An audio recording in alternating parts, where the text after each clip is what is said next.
Halo semuanya, lagi sama gue Luis di Krenget ID. Jadi sepertinya gue udah cukup lama nggak ngebahas soal smartphone, dan kebetulan di sini gue dapat kesempatan untuk nyobain dan juga ngebahas ROG Phone 3. Ini adalah iterasi ketiga dari ROG Phone, dan sebelumnya gue juga belum pernah bahas ROG Phone di channel ini. Dan kalian semua harusnya juga udah tahu kalau misalkan ROG Phone ini ditargetkan untuk gamer atau orang-orang yang suka main game. Dan gue udah pakai ROG Phone 3 ini udah kurang lebih sekitar 2 mingguan.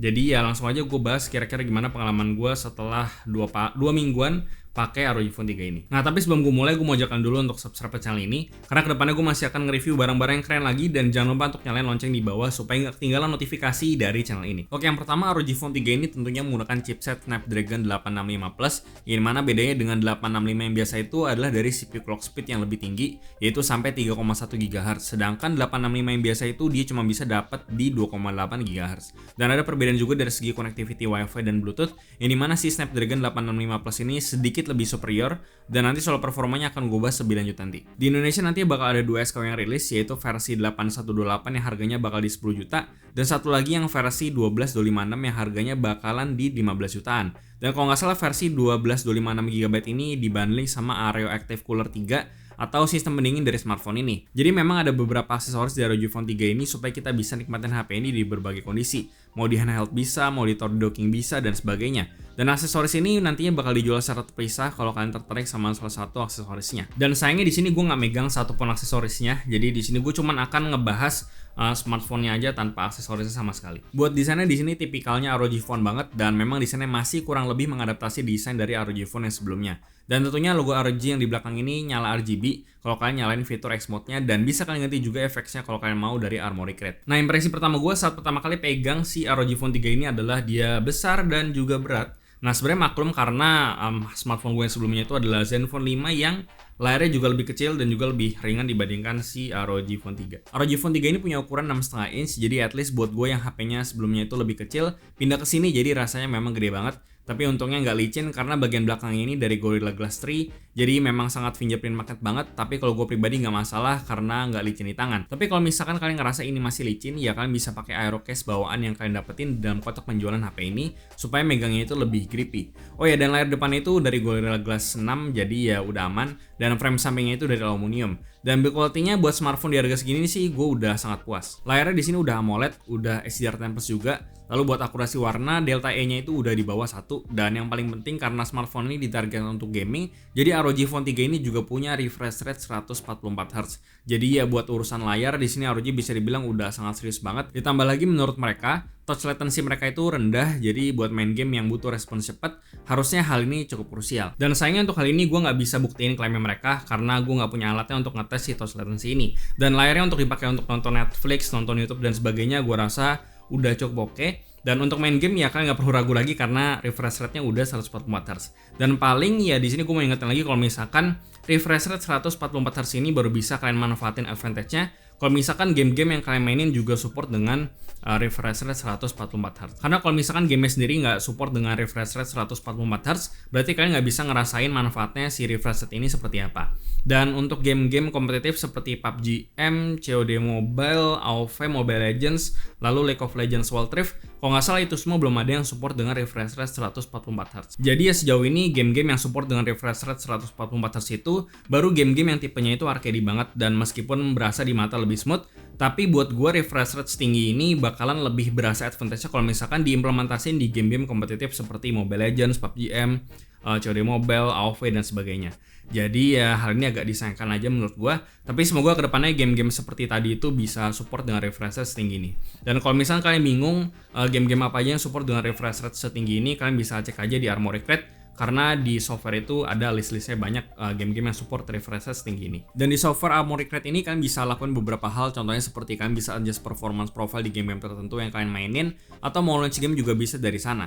Ada ROG Connect seperti sosmed pengguna ROG gitu. Kalian juga bisa pakai hardware monitoring dari software ini dan bisa nyalain fitur X Mode juga kalau kalian mau untuk dapetin performance ekstra. Selain itu, fitur X Mode ini juga bisa kalian nyalain dari atas notification bar. Baterai di sini menggunakan baterai 6000 mAh, jadi bisa dibilang cukup besar. Tentunya alasannya jelas supaya kalau kita lagi main game itu nggak cepet habis. Gue udah coba di dua skenario, yang pertama di kondisi refresh rate-nya itu 144Hz dan gue ada tes juga di 60Hz. Percobaan ini mungkin nggak scientific karena pasti ada faktor durasi main game-nya juga. Tapi setelah gue coba main PUBG M satu match dengan grafik settings bentuk kanan semua, memang tentunya 144Hz bahkan lebih boros dibandingkan dengan 60Hz. Dan yang paling berasa itu menurut gue adalah dari segi temperaturnya.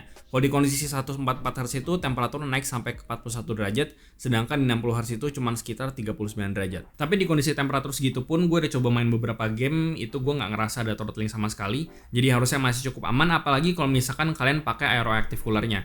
Harusnya itu bisa lebih adem lagi.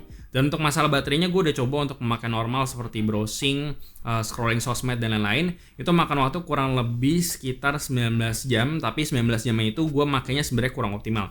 Jadi ya kadang nggak gue pakai atau bisa dibilang gue nggak selalu pakai terus-terusan. Jadi ya semoga bisa jadi patokan buat kalian. Dan untuk ngecharge-nya gue udah coba dari 15% sampai ke 100%, itu makan waktu kurang lebih 1 jam 40 menit. Jadi untuk urusan baterai gue rasa sih gue nggak ada komplain. Dan paling di sini gue cuman belum cobain kira-kira fitur X mode-nya ini bisa seberapa signifikannya nguras baterai. Jadi mungkin kalau misalkan next time-nya gue ada kesempatan, gue akan bahas lebih lanjut lagi nanti. Dan ROG Phone 3 ini tentunya chargingnya menggunakan USB Type-C di bagian bawah, dan ada ekstra satu port lagi di sebelah kiri. Jadi enaknya kita bisa main game sambil ngecharge tanpa mengganggu kabel kalau kalian coloknya itu dari bawah. Dan tentunya port USB-C yang ada di samping itu nantinya bakal berguna buat aksesoris lain dari ROG seperti yang udah gue jelasin sebelumnya.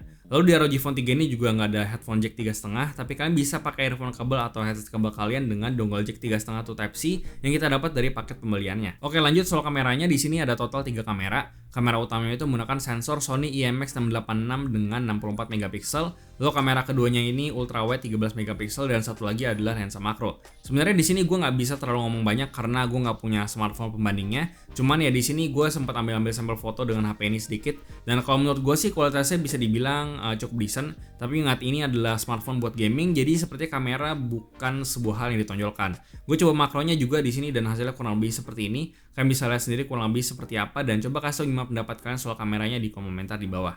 Ya, jadi sekarang gue sedang jalan-jalan di jogging track sekitaran rumah gue. Dan ini gue sambil ngetes kamera belakang dari ROG Phone 3. Dan ini gue di kondisi image stabilization-nya itu nyala. Jadi ya bisa dibilang cukup oke. Ya, kualitasnya kurang lebih seperti ini. Mau dibawa jalan-jalan kayaknya juga image stabilization-nya cukup bagus. Jadi tak ada masalah. Dan sekarang gue mungkin akan coba ke kamera depan dari si HP ini. Kira-kira di video itu kayak gimana. Oh ya, dan gue rekamnya di kondisi Full HD dan kurang lebih seperti ini. Dan dia juga bisa sampai ke 8K, bisa kamera Full HD 60, 4K 60 juga bisa. Tadi kalau nggak salah sampai ke 8K. Dan sekarang gue akan coba kamera belakangnya, kamera depannya seperti apa. Dan sekarang gue coba kamera depannya kurang lebih seperti ini. Kalau misalnya cahayanya banyak sih pasti bagus ya. Kita sambil jalan-jalan, kamera depannya apakah image stabilization-nya cukup bagus, kita lihat saja. Gue gerah ya soalnya di sini panas gitu ya. Image stabilization-nya cukup bagus lah untuk sebuah HP. Ya memang HP flagship harusnya kayak gini sih. Jadi ya mungkin gue akan coba-coba keliling-keliling sambil ngambil foto dan juga coba video slow-mo-nya atau 60 fps-nya atau format 8K-nya. Kita coba dulu. Oke, yang terakhir gue akan bahas soal performanya. Nah, dari Antutu Benchmark, skor si ROG Phone 3 ini memang adalah yang paling tinggi, terutama kalau dilihat dari leaderboard-nya. Dan gue juga udah coba bandingin dengan skor Exynos 990 punya Galaxy S20, dan ya skornya si ROG Phone 3 ini memang lebih tinggi. Jadi ya chipset Snapdragon 865 Plus yang ada di ROG Phone 3 ini memang udah kencang. Lalu gue juga udah coba main beberapa game seperti di PUBG M di settings paling mentok kanan. Lalu gue juga udah coba di Wild Rift dan CODM juga. Performanya bisa dibilang udah sangat bagus banget dan udah bisa mentok kanan semua juga tanpa masalah. Dan gue sih juga gak ada nemuin stuttering sama sekali. Jadi ya buat main game semuanya gue rasa udah bisa dilibas lah. Oh ya, paling ada satu fitur yang menurut gue sangat menarik dan sebenarnya udah pernah ada di ROG Phone 2 tapi disempurnakan lagi di ROG Phone 3 ini. Nah, fitur ini namanya adalah Air Trigger. Jadi si Air Trigger ini sebenarnya fungsinya mirip kayak tombol R1 dan juga L1 yang ada di stick PS ataupun di Xbox.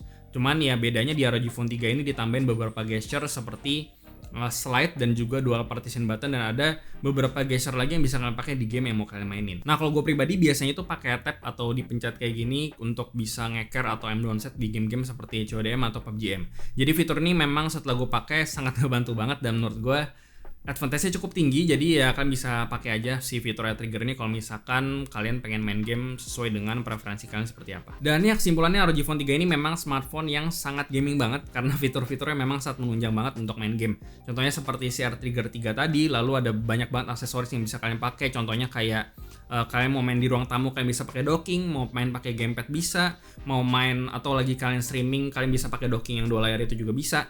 Dan berbagai macam hal yang bisa kalian lakuin di smartphone ini yang memang targetnya udah sangat gaming banget. Dan paling kalau kalian berencana untuk pakai smartphone ini sebagai daily driver, paling kalian cuma perlu mempertimbangkan masalah berat dan juga ukuran dari si ROG Phone 3 ini. Karena kalau buat gue pribadi ini cukup besar karena ya smartphone gue memang sebelumnya itu kecil.